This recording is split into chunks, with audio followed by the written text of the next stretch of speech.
How I made £100,000 selling suncatchers online.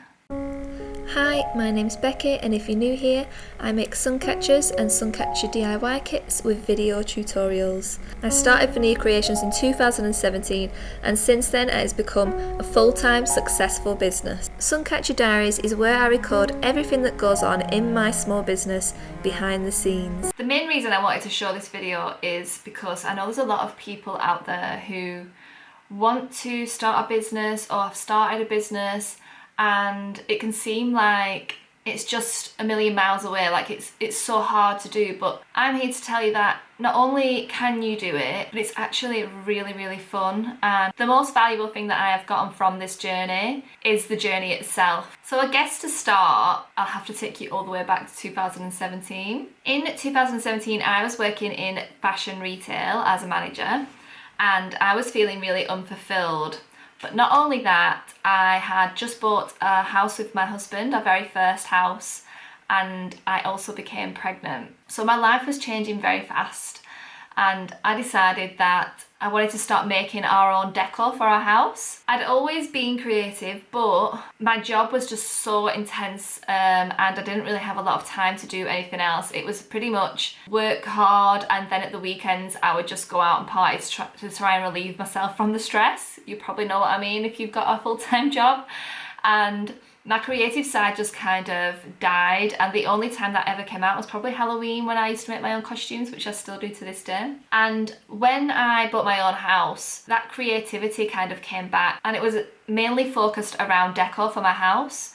So the first thing that I wanted to do was make like unique art for my house, and I looked on YouTube, which by the way has been an amazing platform for me to learn pretty much 90% of what I know today I have learned from YouTube. I followed a tutorial on how to macrame, so I made my first macrame wall hanging for our house, and people just loved it. After that I did another macrame wall hanging and another one, and I started to show a lot of my co-workers and a lot of the people that I was working with at the time. I started to show them like pictures and put them online. There was quite a lot of young creative minds who were like at uni and stuff. They were all saying to me, you need to get these on Etsy because this would just sell straight away. And I was like, I'm not sure, maybe not. So behind the scenes, I went home and I started to make my own Etsy shop. So I just thought, I'm just gonna do it. So I just went and uploaded my first Etsy shop. I didn't do everything by the book, and I just thought I'll just do it. After a few weeks, I thought, right, I'm gonna tell people that I've done this. So I put it on Facebook and on Instagram, and I just showed everybody that I had this new Etsy shop. And the same day somebody bought something from my shop, and the feeling, I'll never be able to explain that feeling.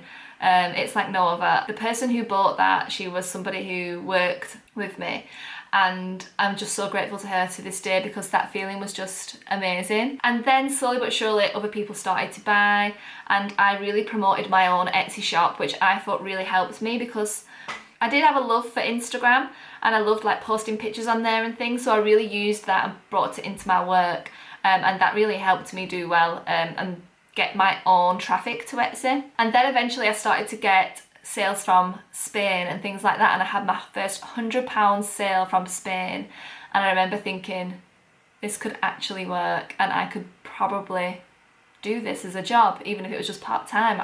I could probably do this. And that's when I started to build a little bit more confidence in what I was doing. So I started to really experiment with different things during the first few months of my business. I really started to experiment with like different materials, string, flowers, crystals, dip dye, things like that. And I really do think when you start in a business, especially if it's a creative business like this and not just a reselling business, if you are very artistic and you doing things with your hands and that is your business, be creative, make sure you experiment. The first part I really think is getting your product. That is the fun bit, like really finding what your product is going to be is the fun bit. I did a lot of that in the first year, and I was coming towards my maternity leave I remember sitting down and just feeling so exhausted. It was quite a toxic work environment, I'm not going to lie. And I remember sitting down and just saying to one of my other managers, I've just had enough of this and I don't think I'm going to come back after maternity.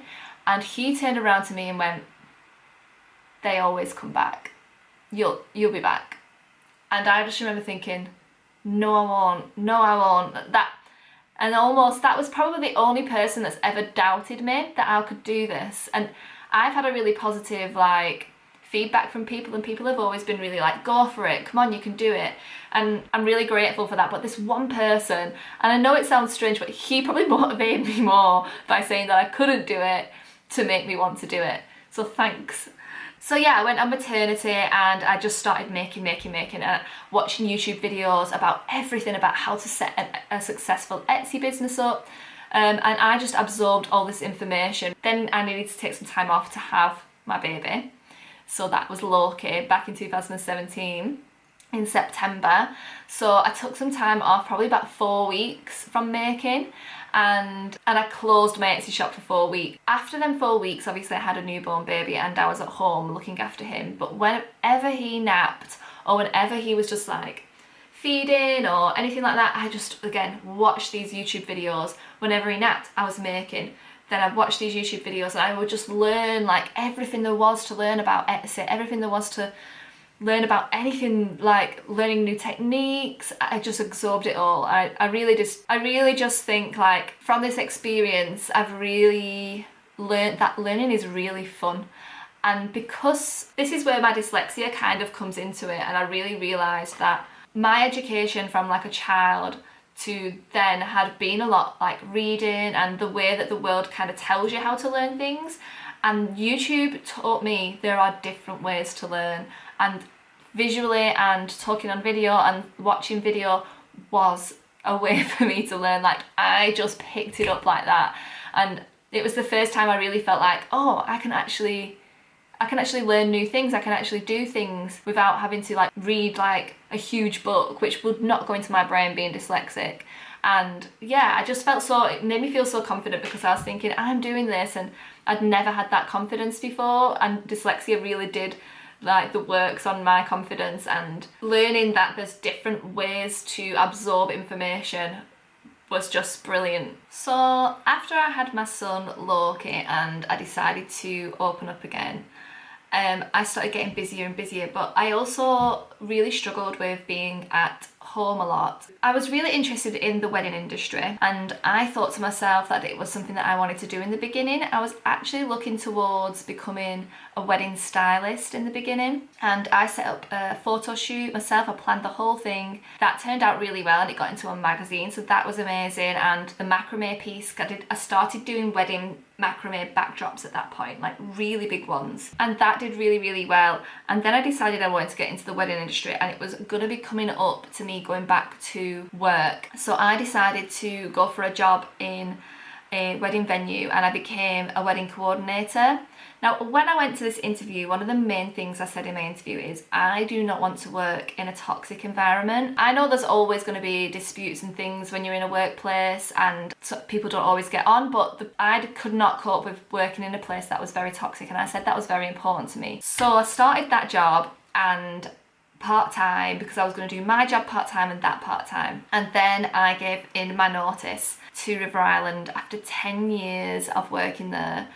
I walked in and I walked up to the guy that had told me that I would be back and gave him the notice, which I just absolutely love that I'd given it to him, the one person that I probably ever doubted that I couldn't do it, and gave my notice to, and that was brilliant. But yeah, I left that job. I was on £34,000 a year when I was there, which back then was a really good wage, which probably wouldn't recommend everybody doing, but I'm just somebody, once I've made my mind up about something. So I started the job as the wedding coordinator along with Veneer Creations, and it was just really good. There were some really lovely people who worked there. So I probably worked there for about 4 weeks, maybe a bit longer, and things started happening that I was just like, The person who was training me was really lovely, but there was just one person that seemed to be, all I can say is she must have had some kind of problems,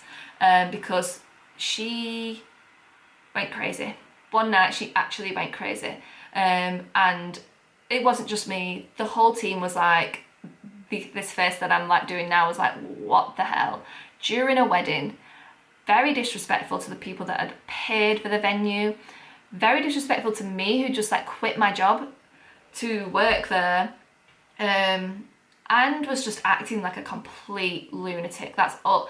I mean, I'm sorry if this person might have had mental health problems, but she was just acting in a way to own a business, and the way that she treated people that night, I won't go into it, but it was just horrendous. And I decided that night, nope, no, I've done this for the past 10 years, I am not doing this again. And I thought, I'll do it for tonight for the people that work here, but tomorrow I will not be back. And I sent a very long email about how toxic she was and how dare she treat her team like that, and I just left, because not for me, goodbye. Not stood up for myself so many times before in my career, and it was kind of like a never again will I let somebody treat me that way. It wasn't even me, it was other people that she was treating that way, but to me it's the same thing. They're going to treat somebody like that, they're going to treat you like that. So yeah, left that job and went full time with Veneer Creations. I can't actually believe I did that. Like, after 1 year I went full time with Veneer Creations, and I probably was barely making, like, I don't even know how much I made. Maybe my first year I probably made a few grand, and I went full time. I know, insane. So then what started happening? Etsy really started getting traction. I was so lucky. Etsy really started getting traction. This is around 2018 where Etsy did really well, and it just started getting busier and busier and busier, and the sales just started coming in. I wouldn't have had time to do the other job. It was just fantastic, like, and just being able to not leave my son, which I really do think I would not have been able to do, leave him that as long as I would have had to if I'd gone back to River Island. I think mentally I would not have been able to do that. It just was brilliant, but I did really struggle with being on my own a lot. That was something that I really struggled with in the first few years of working. Social environment, like, I'd always been in such a social environment, to completely being on my own pretty much all day with a newborn baby. We managed to convert the garage into a studio, so that was probably my first studio space, which I was so excited for. But I was really lonely still. There was nobody working with me, and I really still wanted a team. Then I started making moon catchers, and they really took off. Then I started making driftwood macrame and florals as well. I started doing floral garlands, and they just did amazing, and they really took off. So then the business just kind of even went further. I was doing floral garlands at weddings. I was even hiring out macrame backdrops. I was doing so much during this time, and looking into starting my own website, which I did struggle with at first, so I didn't launch it for quite a while. I did get a quote for £5,000 for somebody to do it for me, but I just didn't have that in my budget. Because the art I was making and the creations I was making was so big, that space in the garage soon became too small. I started getting a little bit obsessed with looking into getting a space, and then COVID hit. This is probably around the time where things were actually quite good in the UK before COVID hit, and it was really hard to get a space. It was really hard to get like a commercial space for work, so I really struggled getting somewhere close to my house, and I managed to get somewhere in Blackburn. At the same time, I took on my friend Sam, who is here to this day, and she started to work for me and help me pack a lot of orders. We then found a commercial space all the way in Blackburn, which is a town away from me. Absolutely loved it. It was great, but the space had a lot of issues. I started to play around with Facebook ads and things and trying to make more money, because when your overheads raise so much in such a short period of time, I learned very fast that it's a lot of money, and I don't really think I realised that paying £800 a month, even if you are doing really well, is a lot. So I was trying a lot of things to get more sales, like Facebook ads, which did really well for me, and I learned a lot, and I did do really well with Facebook ads. At this time as well, I had my website that started to do really well, and I started to build an email list, which is really important. When you start, I mean, to be honest with you, if you can start an email list from day dot, because that is gold dust. So I started to build an email list, and my Facebook ads really helped with building that, but they are extremely expensive, and if you are starting a business and you don't really know much about these things, I strongly suggest not doing Facebook ads or any kind of paid marketing. until your business is really well set up, because they're so expensive and you need the budget before you start. In my eyes, you need a successful business before you start doing paid advertising, because it's very expensive and the return doesn't always necessarily come straight away. I started to come into some money difficulties, I'm not going to lie. I was not saving probably as much as I should have been, and I was probably not as thrifty as I was in the beginning because I'd had so much success. I've probably forgotten that. So yeah, from 2019 to 2020, we did £36,000.